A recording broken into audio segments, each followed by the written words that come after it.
Welcome to another episode of Missing Pieces, my weekly audio journal podcast where I talk about what I'm up to and what I'm into. And this week, once again, another busy summer week, and I wouldn't have it any other way.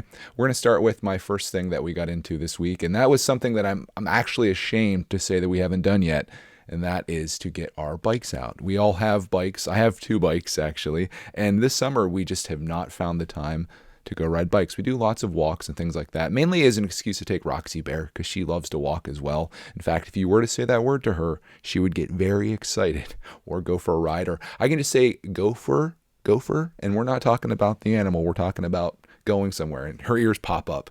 And that's my favorite thing about a chocolate lab, or any dog for that matter. If you say like that little special word, if you're a dog owner, you know what I'm talking about. You say that special word that they get all perked up.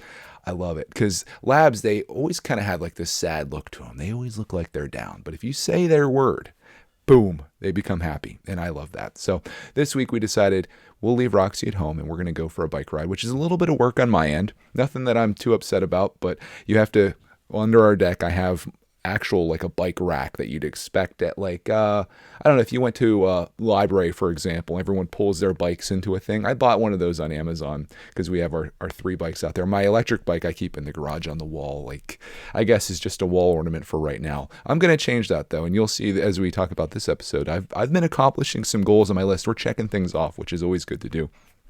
But we have this bike rack, and I have the bikes covered as well. Even though they're under the deck, I like to keep everything well protected. Bought that on Amazon too. So I uncover the bikes, and then one by one, I wheel them all up to the driveway, where I then hose them all off, got all the cobwebs, dirt, dust, all that stuff off of them, because they're not immune to the elements, and we don't have like a proper shed, unfortunately, to like put these things into. So I do the best I can with what I got, which means put it under the shed, under a cover. Basically, it's actually a bike cover, which is really cool. Anyways, got them all cleaned up, and then I degrease the chains, and then I put new oil on the chain and run that all through and get them all good, and then I put them in the back of the truck. We have a couple bike racks, but we've found recently when we have Cody's truck available here, so say we're both home and it's not just me wanting to go out for a bike ride just using the Subaru, which I need to get a hitch put onto. We'll talk more about that in a bit here on a yard sales score that I got, but I'm getting ahead of myself. I find that as it stands right now in our given circumstances, the easiest way to take the bikes out is just to lay them in the back of the truck. Same thing for kayaks. We used to go through this thing where I had these big racks that I would put on top of my old Nissan Xterra when we'd go kayaking. And then we would load the kayaks up on top of that. So they'd be long ways on the roof, and you have to get these straps to go around, and then you have to check and make sure that they don't loosen up while you're driving. If you have a truck, life just gets so much easier. You just put those babies in the back of the truck beds, close the tailgate, and you're off. No trouble. They do kind of hit off each other a little bit. Not a huge deal. We haven't seen any damage or any issues. So once I got them all cleaned up, we loaded them up, and then we went out to Pine Creek, and we went to, it's Little Pine. We went to the rail trail that's out there. And it turns out the place that we usually go in at, well, we usually start a little early, but we didn't want Clark Man having to cross the roads, because there's a couple actual road crossings there. And it's like, okay, that's a little sketch. So we'll just go up a little bit. And it turns out they're remodeling the whole thing. Apparently, biking and walking is a thing, and people are doing it. So it makes me happy to see it, because they're paving the whole area that used to be stone. They're putting some proper bathrooms and things in there instead of like a porta potty or whatever they had before. I don't even know if they had anything there, but it'll be a nice little spot for people to start out. And it's literally like, if you were to ride this thing, I think it's about 60 miles that you could just go for a couple days. There's little camping spots along the way, which would make a really exciting video. Well, maybe not exciting if I were to do it, but interesting, I would say, if I just took off and I went all the way up to, I think it ends in Wellsboro, Pennsylvania, if you want to look that up on a map. But it's a nice little path. It's mostly just like stone. It's hard stone, so easy to ride on. It's an old, if you don't know what Rails to Trails is, it is a initiative where they took these railroad tracks that used to be in. So you can imagine what a railroad track would look like and the area that it would be on, like with the stone and stuff. But then they take the track out. So then it becomes a really nice bike path in a beautiful area that runs along the creek. You actually cross a bridge there too. And it's lovely. The only downside of the day was being that Clark Man really hasn't been riding his bike. He got a bike, I think, last year for Christmas, a new, bigger bike. We haven't really been riding him, so he was very nervous about riding it and reluctant to go out and do it and very scared on the bike. But it was our goal just to kind of teach him that you got to practice with these things. And as you practice, you'll get better. And it was amazing to see throughout the day, see his fear kind of evaporate and get better and better as he went. He was stopping. The first time he actually stopped when someone was riding like towards us because he got nervous about that. And there's a couple little crossings that they have. And he would always get off his bike and walk it across, which is fine. But he did not fall. Nothing bad happened to him. So that's a good thing to kind of build him up. And I think as parents, that's like our primary job, right? Is to build the little dude up and try to give him the confidence to go do amazing things in this world. Because I find, and even for myself, having someone there to push you is such a powerful thing, right? Like if you just let yourself or let someone in your life just kind of exist the way that they are, you're never going to grow. It's like, okay, I'm a little afraid of riding a bike, so I'm going to grow up and be 38 years old and have never ridden a bike because it was a scary thing to do back when I was younger. Well, if you have somebody there to kind of be like, okay, let's do the same thing with roller coasters. I've done that with Clark, man. And every time he's reluctant to do something, after we're done, he talks about how much he loved it. And I tell him about that every time he's having one of these issues where he's like a little nervous or apprehensive, where he has expectations that aren't exactly what they're going to be or as good as what I know they're going to be. I'm always like, hey, do you remember when we did this or this or this or this and you had an amazing time? This is going to be one of those situations. You just have to trust me. And it always is. So that went really well with him kind of getting into that. And we had a nice day riding bikes.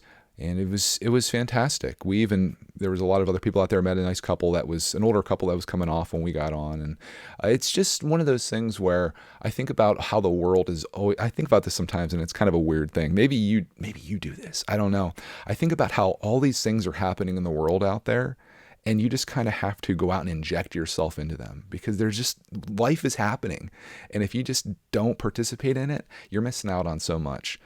That is, unless we're living in a simulation and the only thing that's happening is right around you at this very moment. But that's for a whole other podcast. I think about that sometimes too. I know it's wacky, but I do think maybe I've talked about this on an episode before. I did not intend for this to take this turn, but what if you were the only person? I think I have an episode titled, "What If It Was All For You," or something like that, where you're experiencing this thing that no one else is. This is I don't know if it's a computer program, I don't know what it is, but what if this is just you living a video game? Whenever I think like that, I'm like, man, I feel really sorry for whoever was playing mine when I had to work for 9 years straight doing a pretty mundane, boring job. But now things have gotten a little more interesting. So I think that guy's happy because he leveled up. His gamer scores a little higher. Maybe you got a couple bronze trophies on PlayStation. I don't know, but I like to think that the whole world is existing out there. And if you just put yourself in there and get yourself into situations, there's a lot to be gained and a lot to experience. So that's kind of what this year has been for us. And I'm hoping that we can continue somewhat even with Cody and Clark on the cusp of going back to school. In fact, Cody had a couple days this week that she did have to go in for. It was like a curriculum day or something. But Clark and I took advantage of that, and I'll talk about that in a second after this next topic here. I told you guys, or you, because I'm only talking to one person here. This is some interesting concept too that I've heard concept writers, content creators talk about. And it really bothers me when people make videos and they say "you guys," or in particular, there's a lot of channels I think that say that because you picture yourself talking to a whole audience, right? There's a group of people that are consuming your content. You say "you guys" or "all you" or whatever you want to say. I think "you guys" might actually be an offensive thing these days. We watch the show Survivor, and he used to say, "Come on in, guys," and then I guess with things and how they're changing. I look at guys, I don't mean to classify everyone as a guy. You can be a girl, guy, whatever you want to be. But when you say guys, it's like a collective group of people. But that became an issue. So now he just says, "Come on in." And it's changed after 40 seasons. So it's was it offending people? Maybe. I don't know. I guess I'm not in that group that would have been offended, but it didn't seem like a big deal. But it is when you're making content because you don't want to say guys or anything like that to allude that there's more than one person. Because right now, maybe you're listening to this with your family and you're going to prove me wrong, but right now it's just me and you. You're listening to this, you're watching this. It's just us. So you're not doing this with a bunch of people. I'm not doing this with a bunch of people. It's just me and you. So what was I even talking about? Oh, the hobby unlocked. or back into drones. Droning. I don't know what a drone person is called. A drone operator, like a piano is a pianist. Am I a dronist? Am I a droner? Am I droning? I don't know what it is, but I took my drone with me on the bike ride. I wore a backpack and had the drone in there, which was a kind of a mistake because it was a hot day and my back was soaked, dude. Not to get too descriptive here, but my back was wet during that bike ride. In fact, I tried taking the backpack off and I put it on like the front of the bike, but it didn't work out very well. If only I would have taken my electric bike. I have a little rack on the back. I've got a little zip thing that I could put that into. I should have taken it, but I wanted to ride my other bike, flexing on you because I have two bikes now. This one is more of like, it's just a regular standard issue bike. And I actually like that more than the electric one. What I like most about the electric bike isn't necessarily just hitting it and going zzz and not pedaling, because I see people doing that. And to me, that kind of eliminates the rationale for going for a bike ride. I mean, sure, you're not sitting in front of the TV, you're on Facebook or whatever you're doing right now. Instead, you're out experiencing the world like I was talking about. But I want to get some physical exercise. So I like the pedal assist. So if you're going up a ginormous hill, it is nice to have that battery helping you like climb, or electric motor. But I don't want it to do all the work. And I find myself when I go out on that bike, it's easy to be like, oh, I'm not pedaling so much anymore and I'm letting the electric do it. No, I want to experience this. So I took my other bike, and that didn't have any like accessory spots or anything on it like my other kitted out bike does. It even has a little thing for my phone. I went a little crazy on Amazon. It's like, what could I possibly put on a bike? What would make a bike really cool? And I did all those things. I'll make another vlog. I had someone request a bike vlog. Hopefully the rail trail one will kind of satiate them for a little bit, but I like to go out on a solo one with my electric bike and maybe go on like a really nice long ride. Oh man, that bike also has a really fancy pants seat on it too. I've got that thing kitted out. I remembering all this. I haven't had it out at all this year. I took the battery off last fall because I didn't want it to be out in the garage in the cold, and I haven't put it back on. I've been slacking in that regard. Not like we haven't been doing anything, but biking, I love riding bikes. It's one of my favorite things. But droning, back to that, droning. Took my drone with me, sweaty back and all, and I took it out at a couple spots up there and flew that baby, and it was awesome. In fact, the bridge, there's this wooden bridge that you cross, old railroad bridge, and I took it up in the air, and I didn't realize at the time, but as I turned the drone around, down below us were some people that were floating down the creek, so I was able to get a shot of that. Unfortunately, there's no audio with it, so I'm figuring out like what I need to do to offset that. Right now, it's Clark making music for me. He's singing songs to be a part of the drone footage. It's copyright free. But I was thinking about maybe still recording myself flying the drone, maybe doing like a split screen. So it'd be like me like flying it, so you could see me controlling it. And then most of the screen would be the drone flying overhead, and you can see some of the shots.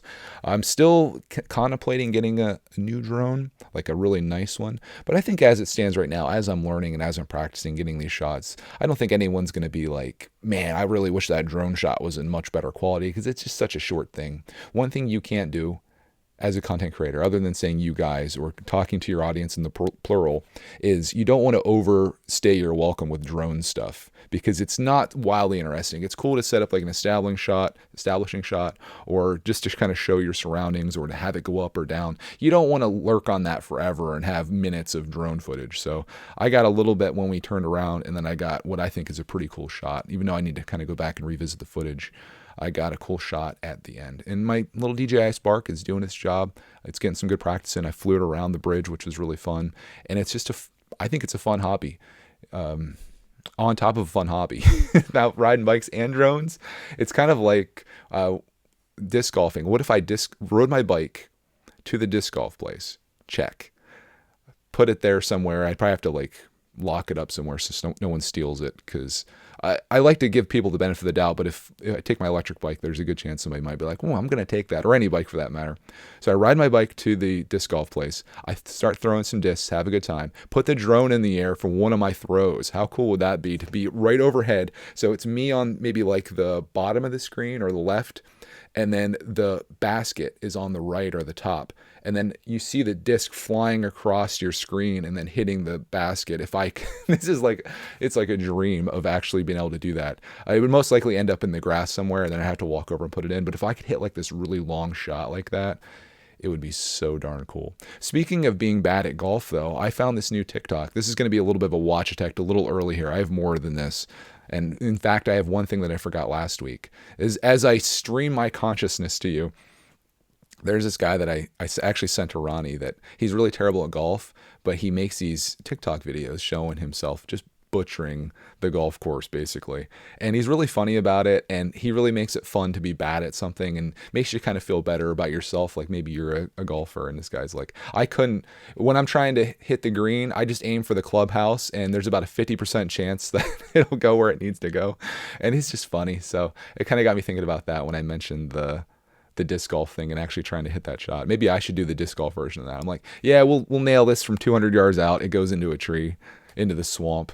Have my boots on out there stomping through it. I think that'd be fun. But continuing that hobby, we didn't get a chance to go out this week because there were so many other things that happened, including our entrance back into the world of RC. Answering the prayers of countless individuals out there of comments that I get where they're like, Greg, when are you making RC videos again? And I'm like, oh, we're getting to it. August is going to be RC month.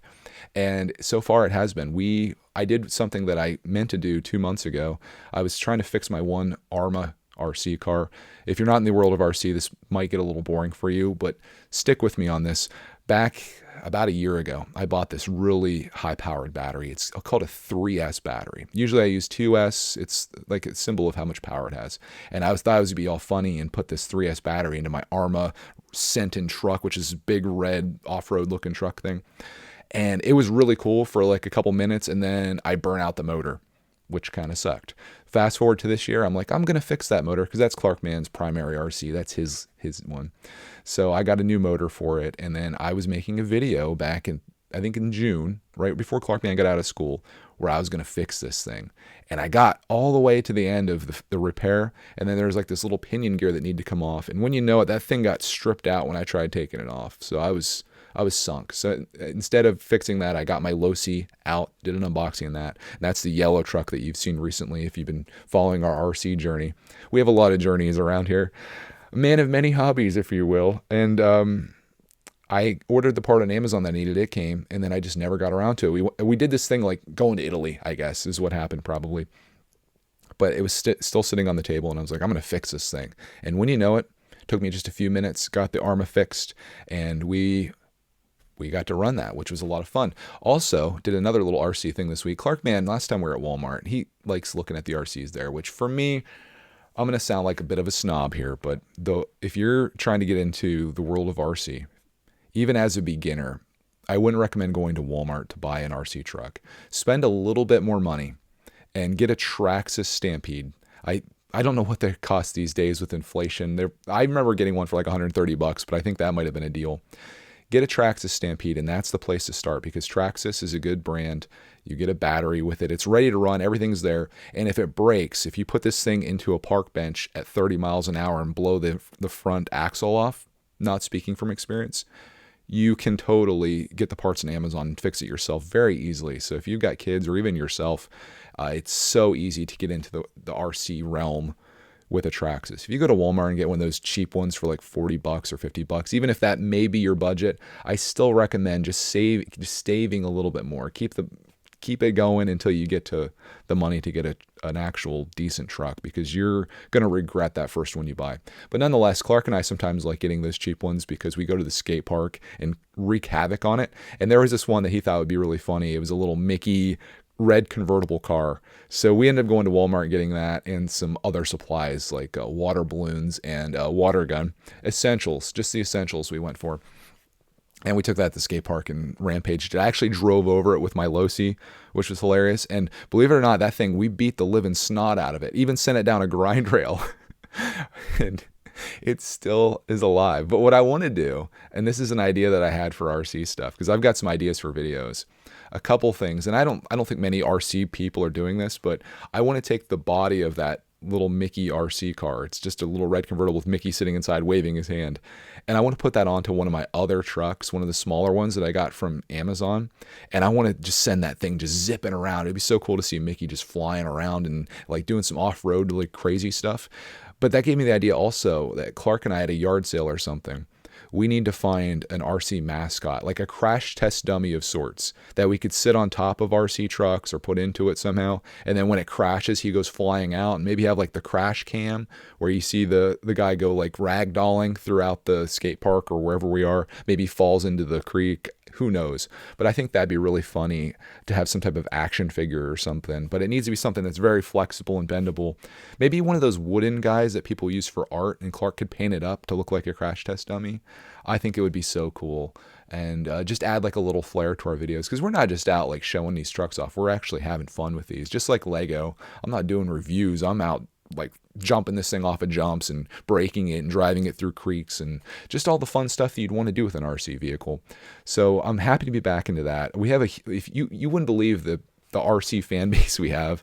I didn't realize it's such a big thing, but it makes me happy because I think in this, I feel bad for my Lego, and I have the big Lego minifig guy staring at me here. I think it's a more fun hobby than Lego, to be honest.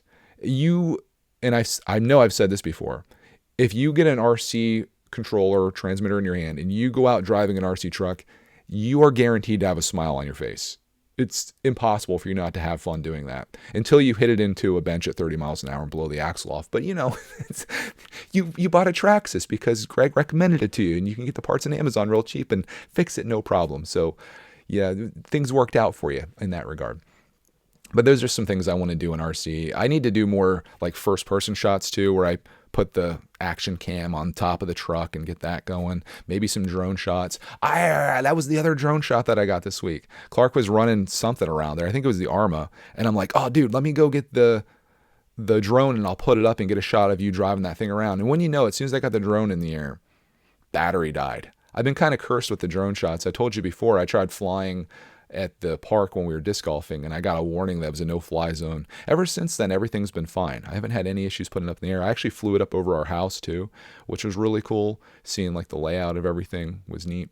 Notice that they're doing a lot of that in real estate shots these days. They got the drone out getting the overhead shot of the land, which is actually helpful because I go to Google Maps seeing like what's around, what's the lay of the land, and it's cool to see them taking some sweet drone shots. I actually got a drone shot in our next activity too, because I mentioned when we went to Walmart to get the Mickey thing, they had some clearanced out summer stuff to be had. And Clark and I have been getting into water balloons. So we got these water balloons that you hook up to your hose, and then they fill up with water. You put them in a bucket. It's like these strands that have 50 water balloons or something on the end of it that are already tied. They have rubber bands on them. You fill those with water and they just fall off. So we take the bucket out the trampoline, and then we just have this giant battle out there.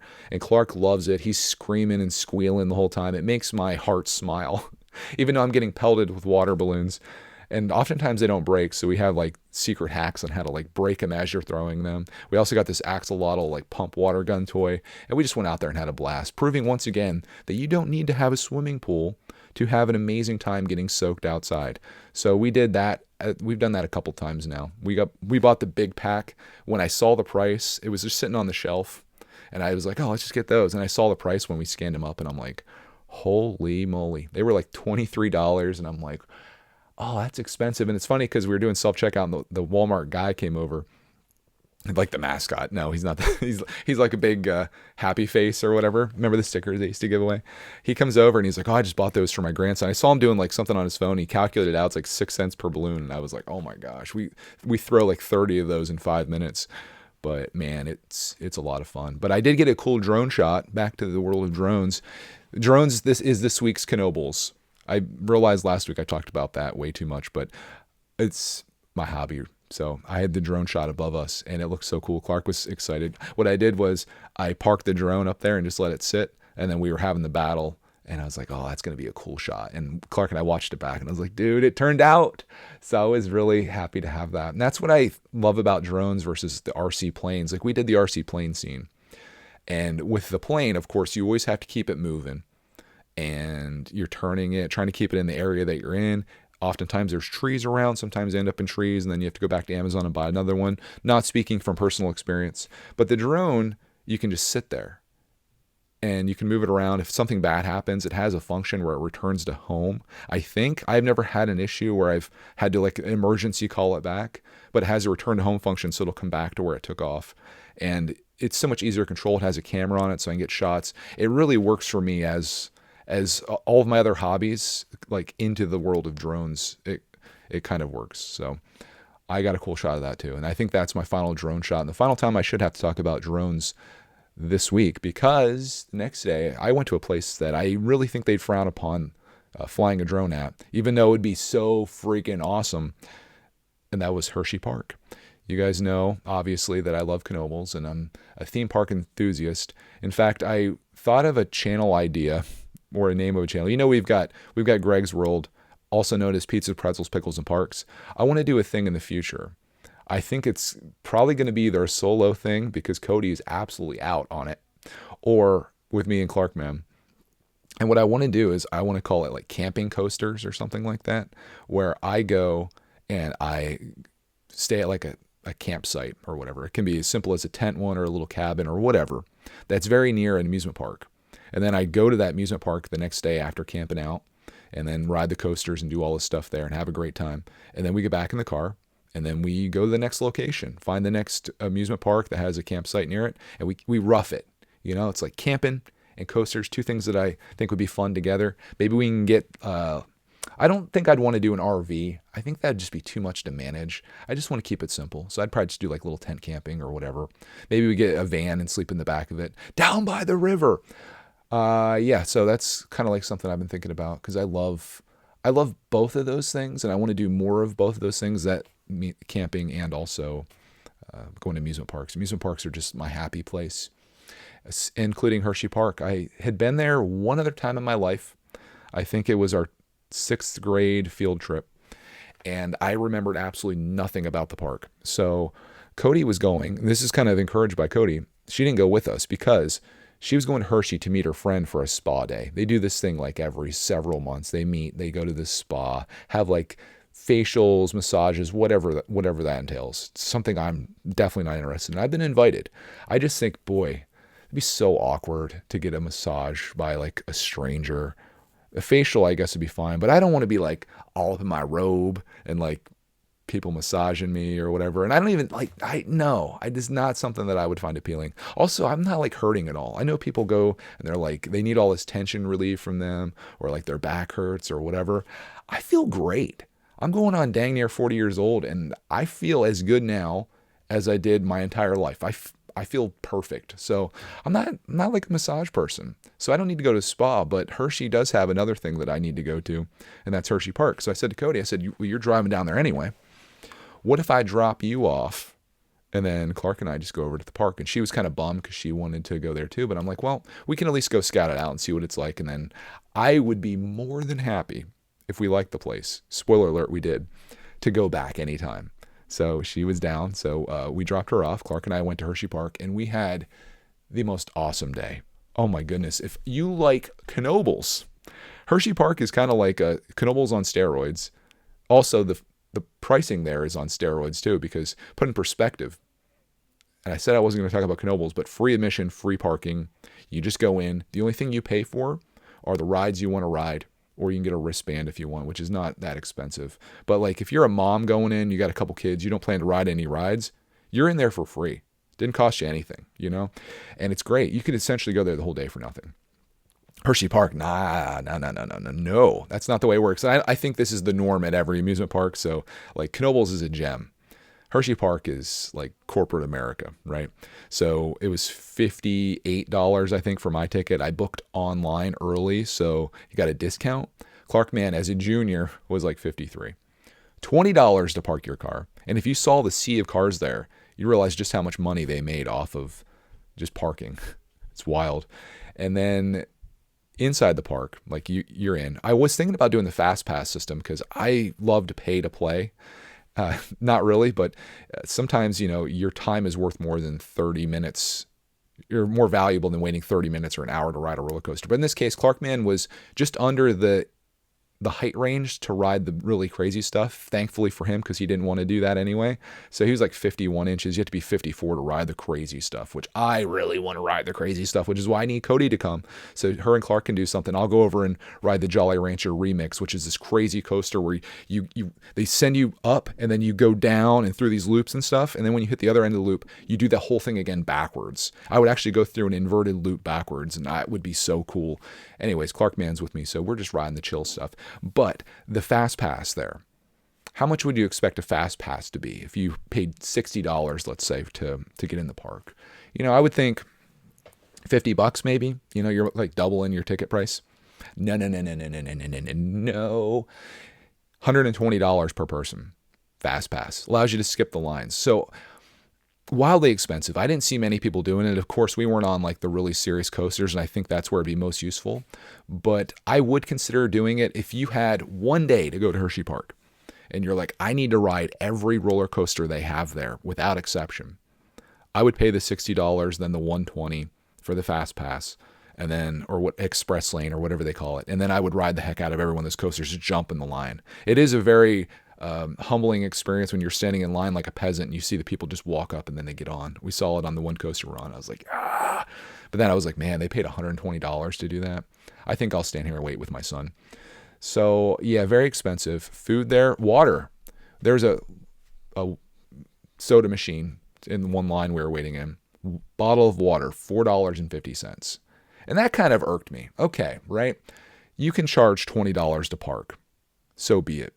Lots of maintenance and things happening there. You can charge $60 in the park. You can charge your $120 for the Fast Pass. You can't do an affordable bottle of water. You can't do that for somebody. You can't do like a $2 bottle of water. Knoebels, $2.50 for their own spring water that they bottle there. Food, very affordable at Knoebels too. I said I wasn't going to talk about it, but I mean, the comparisons have to be made. We found this barbecue smokehouse that I will say before I tell you the price was the single greatest amusement park food that I've ever had in my entire existence. It had no business being that good, but it's like a barbecue smokehouse place. Clark and I, we were just sharing. We got a brisket sandwich, which I'm glad we shared because he like tapped out after like not even eating half of it. It was a big sandwich. We got a side of macaroni and cheese because these guys behind us in line were hyping this macaroni and cheese endlessly. I'm like, I have to try it now. And we got a bottle of water. $26. Brisket sandwich, macaroni and cheese, bottle of water. $26. That was one meal technically. You take a family of four there for lunch. Say everybody gets that. You're not like sharing with your son and he's a little bird when he eats. You're dropping $100 for lunch while you're there. So, man, it's like, I feel bad because it's a really great park. The rides there were really awesome. It's a lot of Knoebels style things like for the small rides, but where they take it to the next level is in their thrill coasters. There's some really epic stuff there that I didn't get to ride, but Clark and I did ride a few coasters. Funny. At other food we got, they had these pretzels there that were slamming, like pretty close to Annie Ann's, maybe even better. We got that in a lemonade. Clark Man was hammering the lemonade, which I was like, okay, no big deal. Keep the little man hydrated, but he's like drinking this thing as we're walking over to a roller coaster.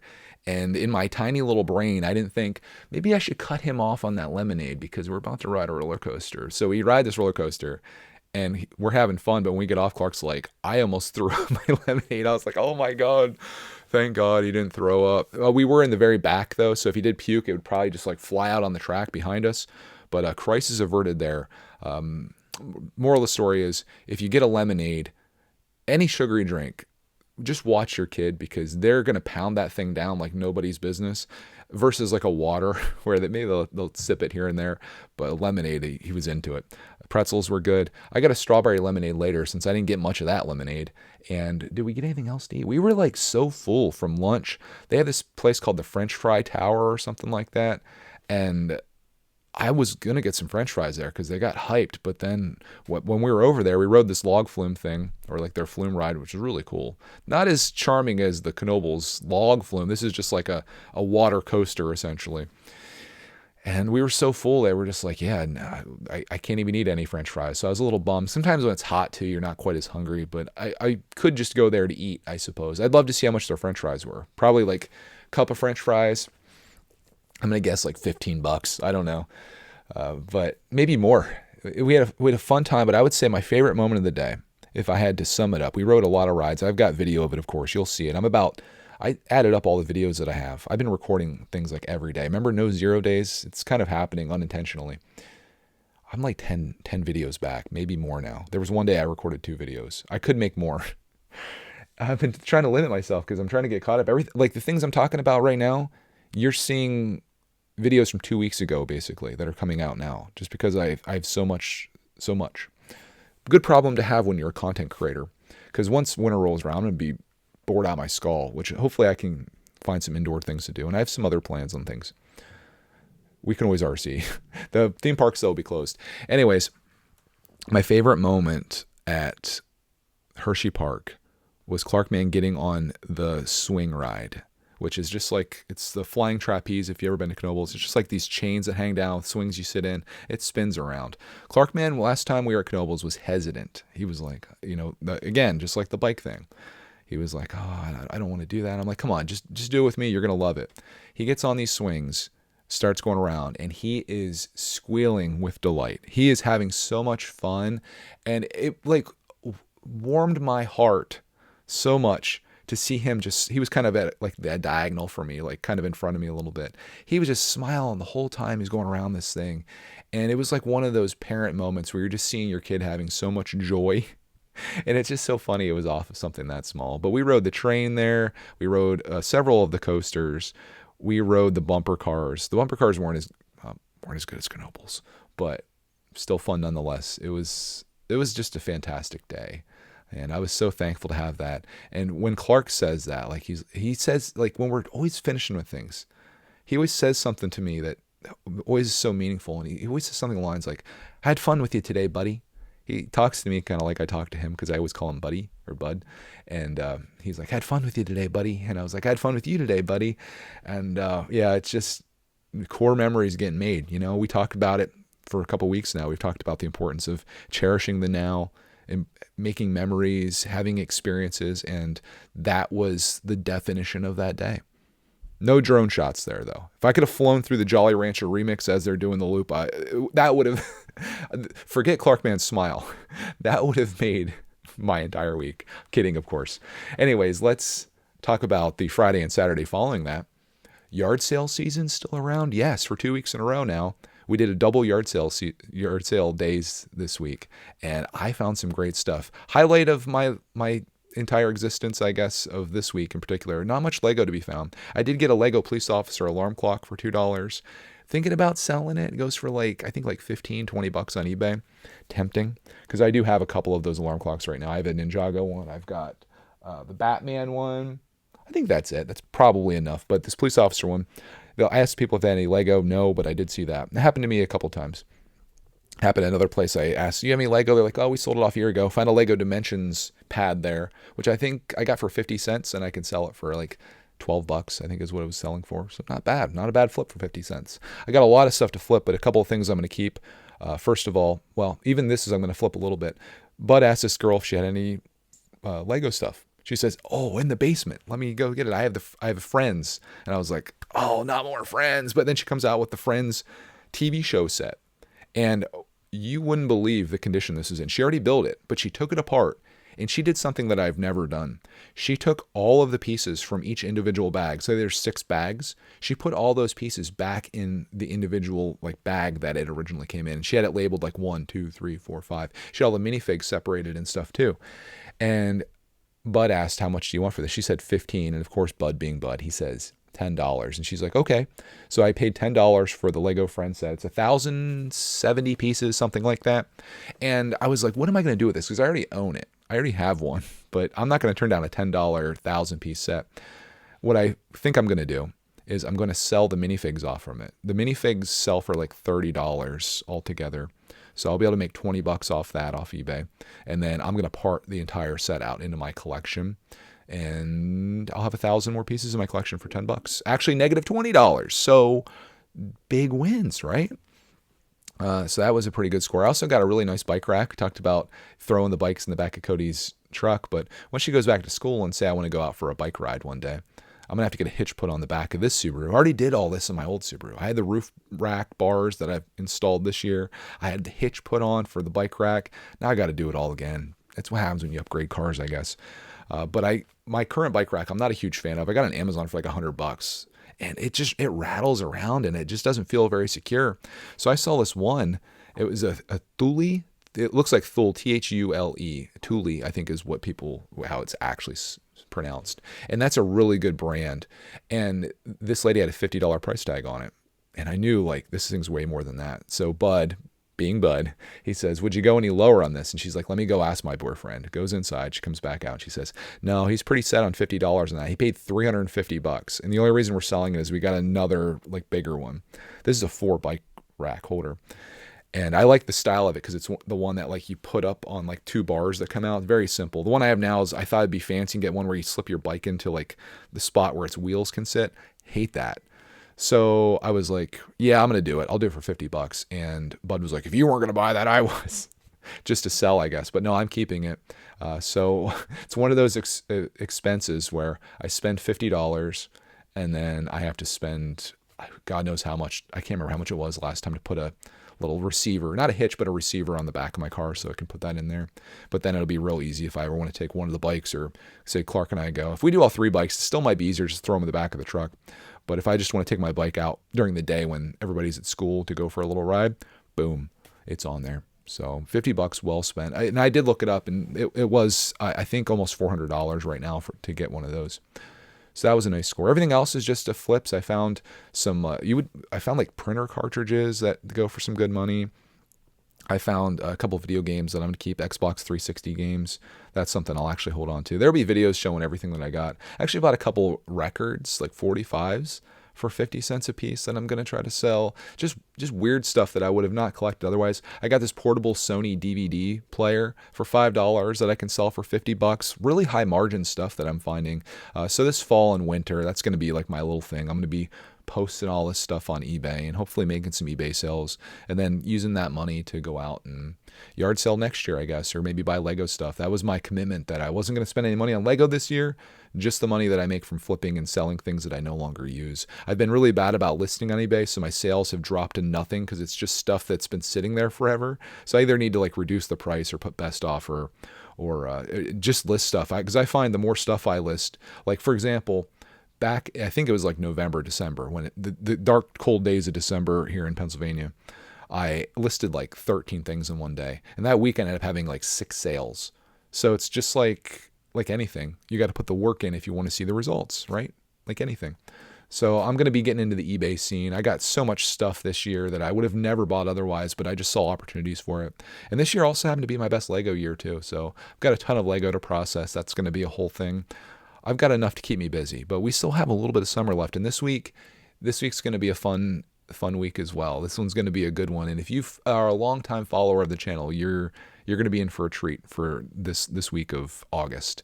Other than the yard sale scene, I got into a little bit of gaming this week. Tiger Woods, not Tiger Woods anymore. It's just PGA Tour 2K23. Try saying that once. That was free on PlayStation Network or PlayStation Plus or whatever it is. So I downloaded that and I did the tutorial and played a little round at Pebble Beach. Because I'm into the golf scene. And it's really fun. So I'm thinking about maybe doing some streaming of that or just playing more of it just on my own and getting into the world of video game golf. I am trying to decide though, do I want to play that game or do I want to download, I think it's called Golf Plus for Oculus Quest or Meta Quest as it's called now. Thanks, Mark Zuckerberg. And that's like where you can actually, like in VR, you like actually pretend you're hitting a golf club and stuff. So I'm like kind of going between those and trying to decide what I want to do. But I love playing golf video games. If you are looking for a very satisfying and enjoyable game to play that doesn't take a lot of time, like I love Golden Tee Golf that I play on this baby back here. I'm having fun with that game, and then we'll see how it is in VR. Maybe I'll make a point of downloading that this week just so I can talk about it next week. That's like $20 to get that, and I'm worried that I'm not going to like it. So I'll take the risk, I suppose. Other things, Watch Detect, carryover from last week. Somehow I was on my list here, but I didn't even mention it. We watched the movie Gravity here on the big screen down here. And I'll say this. I knew Clark Man would like that movie because he loves space stuff and all that. But my goodness, is that movie stressful. the whole entire movie is like just anxiety. She gonna run out of air? Is she gonna like die? What's gonna happen? So the premise of this is that these Sandra Bullock and George Clooney and another guy who isn't in the movie very long, spoiler alert, they're working on the space shuttle up in space. They're working on, whatever, the ISS or Hubble or whatever. They're up in space working out in the wild, if you will, out in space, okay? Outer space.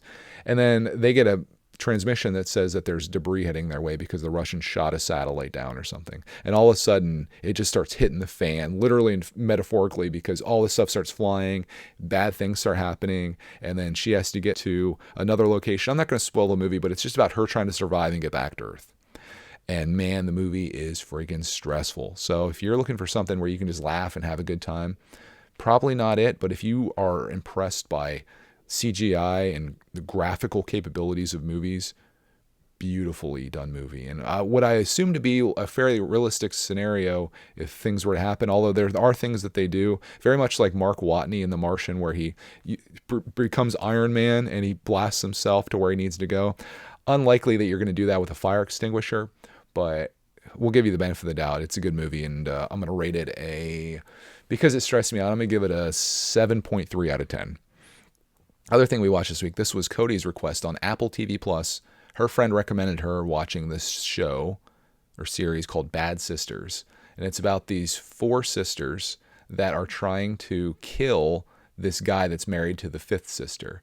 And it's all about all their antics and things that they try to do to kill this guy and trying to get away with it. And there's all these twists, and you learn about the backstory because they do all these flashbacks and stuff. And I have to say it was a pretty good show. It's self-contained, so you can watch just the one season of it, and it's all good. I think it was 10 episodes. So we put a lot of time into it. We did that last weekend when Clark Man was staying with Yami, so it's more of kind of an adult thing. So we ended up watching that and like binging it out, which I really like to do. I like to sit down with the missus and just like binge episode after episode, and I'm always the one more chanter, and she's like, we got to go to bed. I'm like, one more, and she's a completionist, so sometimes what I'll do is I'll sneak like the beginning of another episode in. And then it's like, you can't just stop, it's like, we got to continue now. So that is something that I enjoy doing. And we got to start watching more Apple TV Plus. There's some good shows on there. I think my number one thing that I want to watch, there's For All Mankind is on there, and Silo. Silo's a little dark though, I guess. So I don't know where I want to be mentally when I watch these things. I don't know, but we're signed up for it. And I think I'm going to keep that. I may also get Paramount Plus potentially because I want to see the new Transformers movie, and a whole month of Paramount Plus is less than one movie ticket, and we can't go to our old movie theater anyway. Which I should say, me and my buddy, we used to go to the movies, and he's like a huge fan of that movie theater that closed. I talked about it a few weeks ago. We went to his son's birthday party last weekend, and he was devastated. He's not happy with the other theater that we have, so I felt bad for him. But he said, right before the theater closed, there was a ton of people there. And I'm like, well, what the heck? Where were these people at when the theater was empty when we were there? I guess it was the thing like, oh, this thing's about to be gone, so I need to go and experience it. And I'm like, why didn't you just do that before? Why does everybody show up when the thing's going out of business? Makes me frustrated.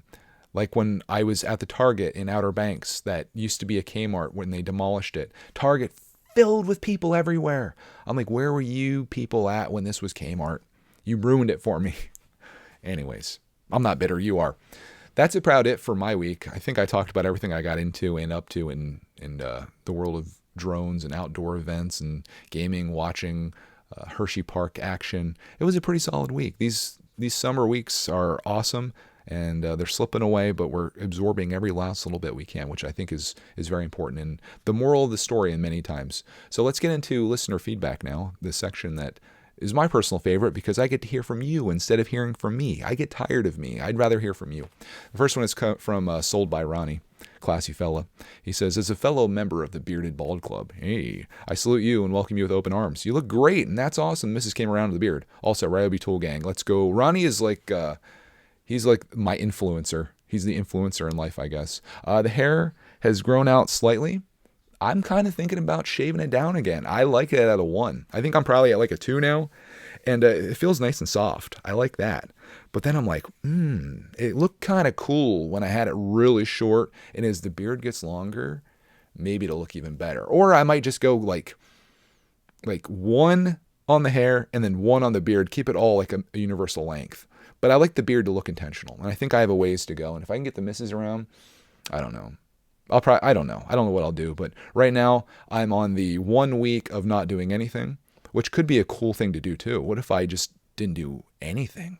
Let my hair grow however it wants to grow, and then let my beard grow, and I'll just look like a crazy mountain man by like December. That'll be perfect because I'll be wearing my flannel shirts. It could work out, Ronnie. So I don't know if you want to join the guys that look like that they have been living in a secluded cabin in Montana for 16 years, but we could join that gang too. And the Ryabi tools could probably work if we got some solar up there. Anyways, thanks to the comment, buddy. Next one comes from DB Bricks, DB Cooper. He says, I swear blind, you're my American doppelganger. I swear blind. Wow. Sometimes. I went for the buzz cut and beard look a few months ago. See, we're getting the bald buzzed beard guys out now. I tell you guys, there's a whole group. There's all kinds of groups that watch our videos or listen to this podcast. It's kind of wild. I hear from like the moms. I hear from the bald buzzed beard guys. Who knows? We got the kids watching. We got older people. We got younger people. Thank you guys for being here. Anyways, I'm cutting into this gentleman's comment, and he doesn't deserve that.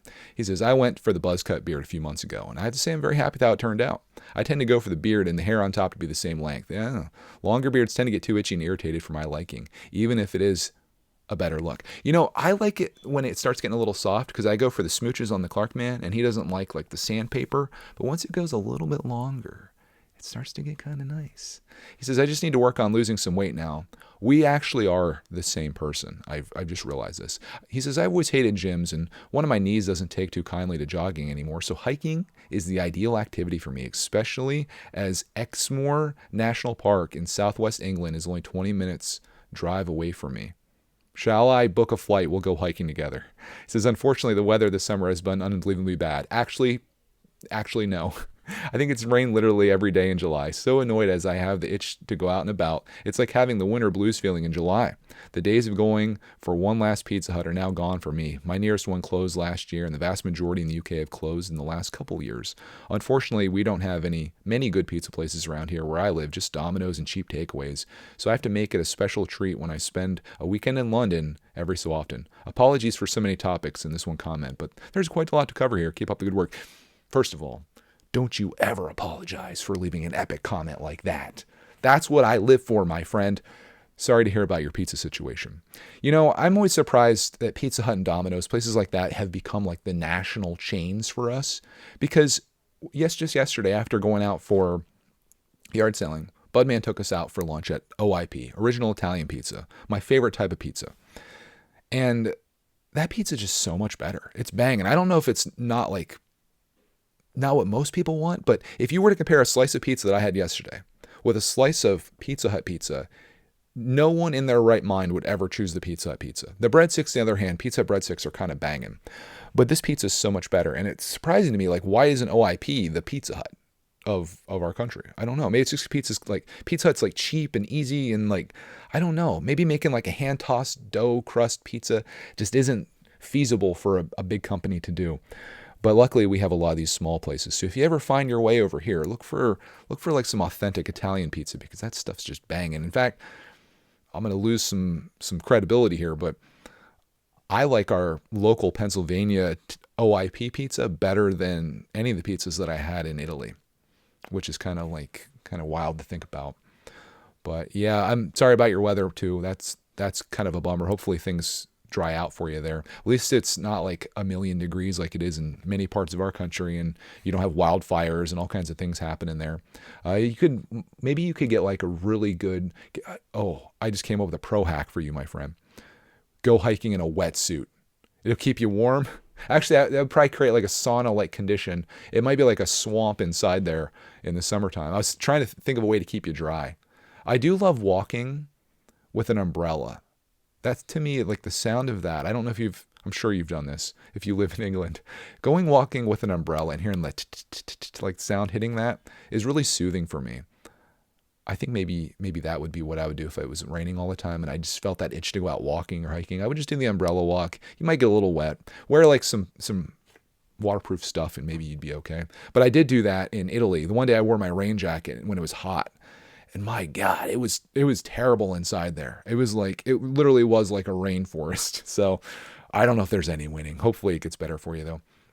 Thank you for the comment. Don't you ever apologize again, but make sure you comment again. Next one comes from Mediocrist, repeat offender, disc golf extraordinaire. He says, thrilled to have played any role in you and Clark getting out on the disc golf course. Literally the person. He says, genuinely hope you guys continue to play and enjoy, especially Clark. He could go pro. He has a GoPro, but he's not a pro disc golf. He says, that's a thing too. Might be a little late for us, Greg. Yeah, I'm never going to make it in the NBA or the pro disc golf course or anything like that. He says, looking forward to hearing and seeing more of your disc golf enjoyment journey. Greatest Greg's World crossover for me since some of my old mail time episode where you mentioned kendama, but that's another rabbit hole for another day. It's funny because I read your comment and I was like, oh, the kendama. I went and got that out and Clarkman is getting obsessed with the kendama now. So it looks like you're going to have to send me a video of kendama tricks or what's the best kendama thing. Because I saw your channel as I was perusing it and seeing how much better a video maker you are than I am, that you had some kendama stuff on there. If you don't know what a kendama is, look it up. It's like this wooden thing that you hold that has a ball on a string and you try to land it and you can do all these crazy tricks. We're not very good at doing much other than just landing the ball. I always go for like the spike but can never land it. Now Mediocrist, he's hitting the keyboard now. He's like, oh, let me tell you about kendama. I'll try to do like YouTube short or something of me hitting some crazy stuff. I feel like if I record long enough, I'll get like a cool trick on video and then I can share that and make it look like it was first try. And I'll yell first try afterwards so you know. Next one, thank you for the comment though. He says, next one comes from James Rolfe. Repeat offender. Big supporter. I don't know. It sounds offensive. I'm like, big listener. He's like, Greg, I'm trying to lose weight. I'm like, sorry, man. I didn't mean to offend you. He says, had to buy 2 of those $20 disc golf sets. We live about a mile from Nob Hill Park, which has a great course we usually mountain bike through. See? Dude, have you considered putting a drone in your backpack? Because you would be living the thing that I was talking about earlier. He says, now I'm going to stop, walk, and enjoy throwing some discs with my son and flying a drone. He says, looking forward to learning this new sport. Thanks. And building on those memories. There you go, man. I need to get another set too, because Clark and I are out there like goofs. Mediocrist he'd be rolling over in his grave right now if he was dead, but he's alive, I think. We're just using his 3 discs, long range, medium range, and a putter. I took like the long range, Clark took the medium, and we're just throwing those out there like savages out there. So I should probably get a second set for Clark, man. They gave me the most goofy colors. I don't know what colors you got, Jim, but ours are like, they gave me green, black, and blue. I was hoping for like neon pink, orange, yellow, something to like really stand out. They're like, let me give you the one that's the color of water, grass, and space. It works though. We haven't lost him yet. I'm sure we will though. He says, thanks for reading my comment last time in my experience. I'm truly blessed to be here and to make new memories. I take nothing for granted. Enjoy the journey. Thank you, man. You too. Congrats. Next one comes from Janelle Miller, who sent us, if you want to check out Clarkman's channel, I should mention this, who's now a YouTube partner. Clarkman's channel is now monetized. We found out when we were at the restaurant getting pizza, and it was a really cool, it was like one of those moments I'm going to remember, because he's like, oh, I'm 8 years old and I have a job now. And I'm like, I guess you do. Your job, I guess, is to make YouTube videos. So he's been filming every day and he's got stuff he's editing it up. If you want to check out Clark's channel, he does all the work on it. I do the uploading for him and I type the title and stuff in to get that set up. Also, I own the channel, so if any YouTube authorities are out there, it's definitely my channel, but Clarkman is just posting on it.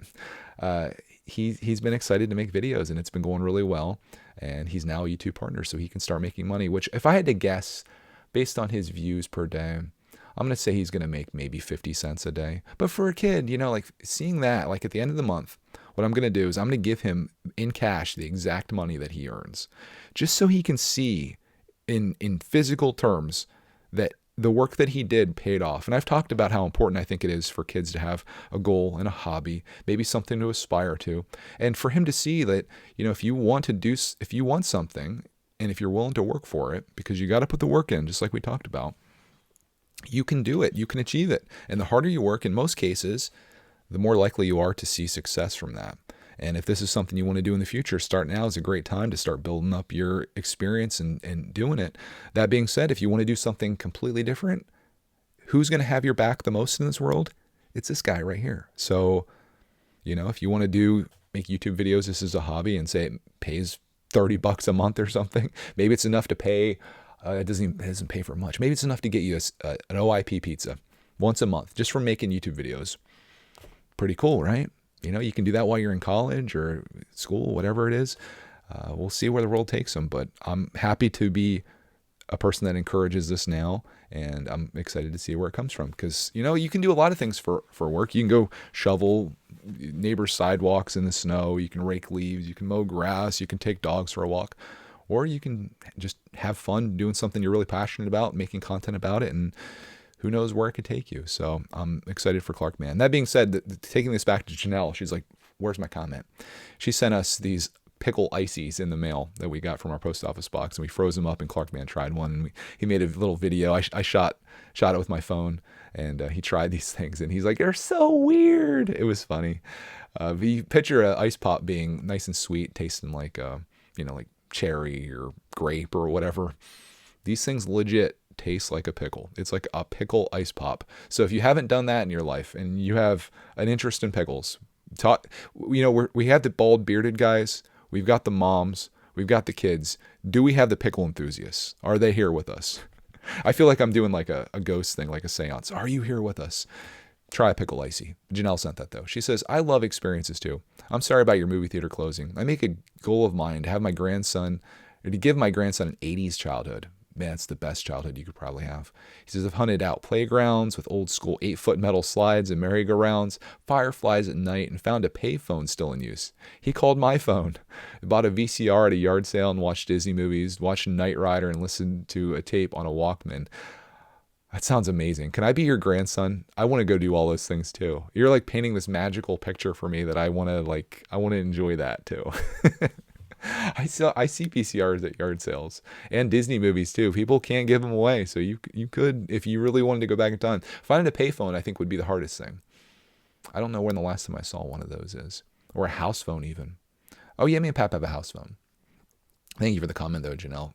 Good job on giving your grandson the greatest life. Next one comes from Roman Knights 63. It says, you've inspired me to start hiking. I've downloaded all trails, and it works here in the UK, which is great. So next weekend we'll be going hiking. Great podcast as always. Well, I hope you can stay dry. Maybe you guys can meet up over in the UK and go for a hike. I talk about it as though it's like this little town. No, I get what you're saying, but man, that's pretty cool. I'm glad that you're hiking. I hope you have fun. You can leave reviews on all trails too for other people if you have a good experience or bad one, or if you find out that the 2.7 mile trail is maybe more like 5.4 miles, and you want to let people know that, you can also check conditions on there too, and it keeps you from getting lost, which is really great. So I'm glad that you enjoyed the app. I talk as though I'm the person that made the app. I get nothing for this. I found it helpful, and man, if you didn't think there was any hiking around you, I'll say this again for the other non-hikers or walkers. I mean, there was walking paths, bike paths, everything. If you didn't think there's anything around you, you will be surprised when you get on that app and see all the places there are. Anyways, next one comes from Jabbo, also known as Bricksar in some circles, who's probably listening to this on a Monday, because he says, Sundays are usually a busy day for me, so I end up listening to these while I'm either driving to work or at work. Hopefully I can make your day go a little quicker. He says, then I forget what I was doing and comment later. I remember this time. It's about dragging kids out for a hike, and they whine and complain at first, then they're running around laughing and playing and having a great time, until you get lost in the woods and walking 10 times further than you expected. Answering for a friend. I never did that. Yeah, just like breaking your RC truck. Yeah, I get you. We got lost one time. We kind of got off the trail, even with all trails. And I was like, where's this trail at? And we ended up kind of looping around. We weren't lost like, oh my gosh, I wish we would have brought more food and water because we're going to be out here for weeks. But we definitely got off the trail and then back on. And I think we missed a section of this one trail that it was doing. But it all kind of worked its way out. But that is the thing with kids. They have this expectation in their mind, or they worry about things or fear things or whatever the case is. And then all of a sudden they go do it and it's like, oh, this is awesome. So if that's you, I mean, you don't have to be a kid to be that, because I'm like that as an adult, especially with social situations. I'm like, oh gosh, I'll do anything to get out of this. I don't want to do this. Then I go, have a great time. I guess it's just how we are. But yeah, answering for a friend. Well, thanks for coming back and commenting on whenever you're made your way back here, Jabbo. Next one comes from Megan's Moments. It says, I spent 5 days in Wisconsin Dells last week, the water park capital of the world. Definitely a place in Wisconsin to add to your list since you're really enjoying water parks at Clark lately. My almost 4-year-old son went down the same slide about 50 times. There was a bucket drop in the kids area and an alarm would sound before it would dump. I love those. They're so cool. Each time my son would climb all the way back down the stairs and hold my hand as it dumped. We also visited House on the Rock. You would probably find that place interesting. Adding it to my list. If you had me at Water Park Capital of the World. As soon as I read that, I'm like, sold. Who would have thought Wisconsin, Water Park Capital of the World? I'd love to go up near like the Great Lakes area. So maybe I could like make my way around, We could find our way. I could go to like Erie. See Lake Erie, make my way around, to go to Michigan, all that fun stuff. Definitely want to do that in the summertime, though. Knowing how Pennsylvania is in the winter, I definitely want to do that in the summer. Thank you for the comment, though. Congratulations on enjoying a water park, and I think you got your money's worth. Whatever you paid to go in there, if your son went down that slide 50 times, it was definitely a good investment. Next one comes from Tracy, also a repeat offender. I'm just gonna say everyone's a repeat offender most likely, except for a few, which we'll get to. It says, I watched a boyfriend and girlfriend. Okay, this is about the topic of people not being authentic on YouTube, portraying themselves as one thing, excluding information, being liars. She says, I watched a boyfriend and girlfriend on YouTube who thrifted and resold together for years. Their channel was about their adventures together. Yes, it was the boyfriend's channel, but the content usually was about both of them. I liked their dynamic and their different interests. Then one day she wasn't in any of the videos anymore, and he made a fast joke to his friend about looking for a new girlfriend. That was it. Never addressed it or talked about it. A month later, a new girl was filming him and slowly started being in some of the videos. The other day, after months of this, she was finally introduced in a video by name as his girlfriend. It felt so weird. I don't think content creators have to share their personal lives or life changes. But when they do share their personal life all the time as a part of their content, then act like nothing has changed. It's a little off-putting. It's just YouTube videos, though, and not a friendship, so I'm not hurt or upset. It's just confusing, though. I think NAS Daily handled a breakup the best, and I've seen any content creator do. They didn't owe anyone an explanation, but I think in sharing their experiences, it may have helped others. Fantastic point you have there. Again, I think this happens a lot where you are trying to portray this certain thing, but like if you are going to put yourself out there and say you do have this breakup or like a thing that's going to dramatically change your channel, obviously you don't need to share everything. If there's a personal thing that you're going through and you're out reselling and like thrifting and stuff, I don't know if you necessarily need to share that or owe it to anyone. But if there's what I'll call a person on the channel, or like you're doing this with someone and all of a sudden they're not there, you have to make a video, even if it's something as simple, or you can just do a post, like a written post or whatever, just something that says like, hey, I know you're a huge fan of this channel, and I know you probably really enjoy seeing my girlfriend here and like our interactions together, but like, unfortunately, and I hate to tell you this, but it didn't work out. And you don't need to go into anything more than that, but just like explain that happened and say, well, I'm still going to be making videos. It's just going to be me by myself now. But I encourage you to come along because I'm still going to keep making content.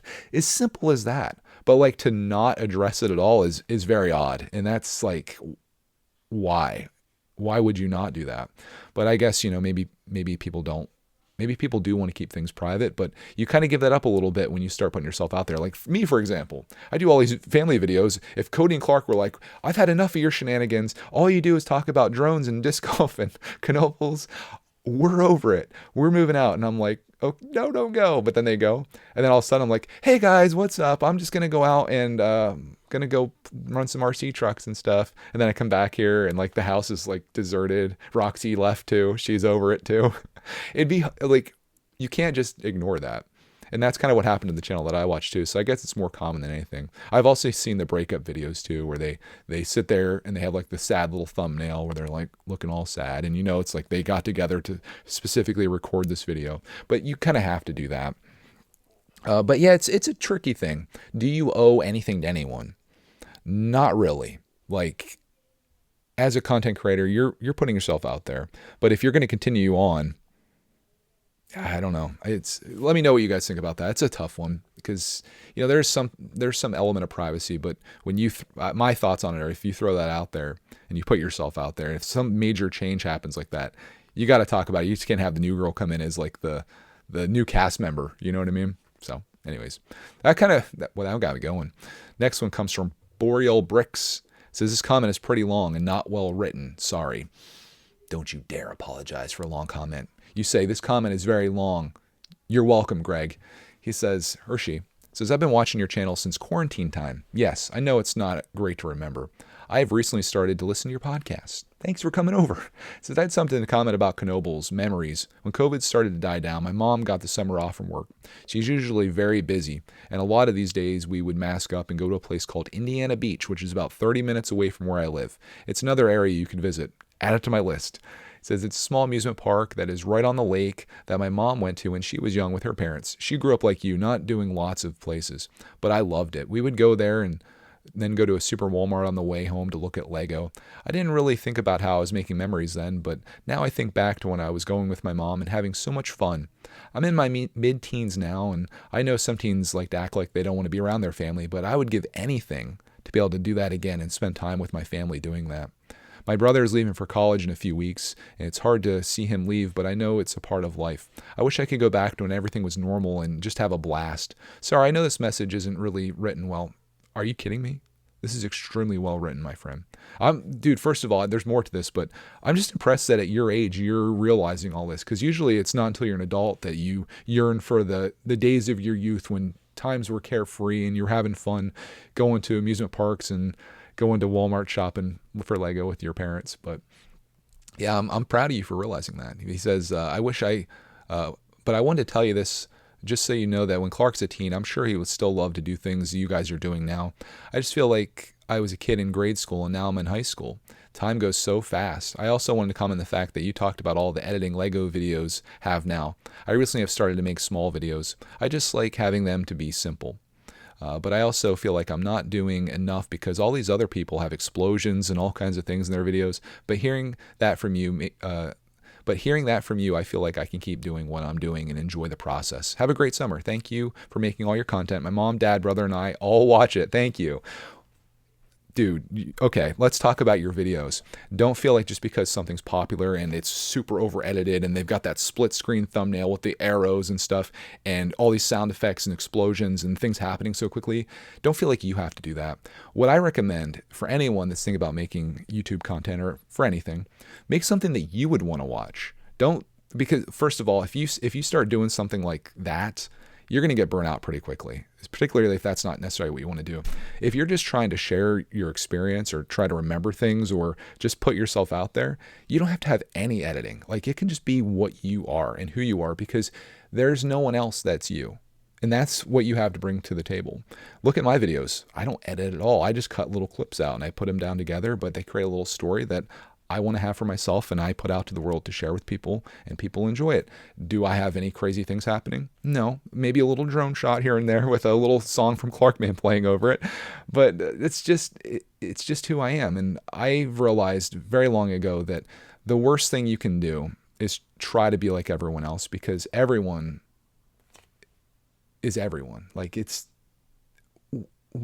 why would you want to take away something that's special about yourself so you can fit in? I know in some ways, especially being a team, it's probably preferable to not stand out, but I've had success for the most part on YouTube, at least, in, I wouldn't say being unique, but just being authentic to me. And whatever that is for you, you'll find the same success, I would assume. Because that's hard to find on YouTube. And you'll see that if you're in the Lego space, you already know this, but I'm noticing now more and more people kind of going into that realm because it's like, oh, that's successful, that works, I'm going to do that too. And I think Jabbo said it last week, everything's starting to look the same. Everybody's going to be doing that. So if you're just the random dude that's making this thing that's really different, some people really want that. And that's where I think this long form content that I'm doing here could really be helpful for people. Because as you see the world move into the world or the trend or maybe the future of very short form, dopamine hitting, fast paced content, maybe it's nice to sit down with your friend for an hour and have a conversation about whatever they're up to. even if it is just a one-sided thing here where, well, this isn't really one-sided because we're having a conversation, but maybe that's refreshing, right? Do I feel the need to go make TikTok videos that are 10 seconds long with, and hit into that? I do feel that some ways, and maybe I'll make that a part of what I do, but this is what I want to do. Makes me happy. This is the content that I would watch. Of all the videos that Clark and I make, and our family makes, I should say, and the Lego stuff, I would say the thing that I would be most inclined to consume of all the stuff we do would be these podcasts.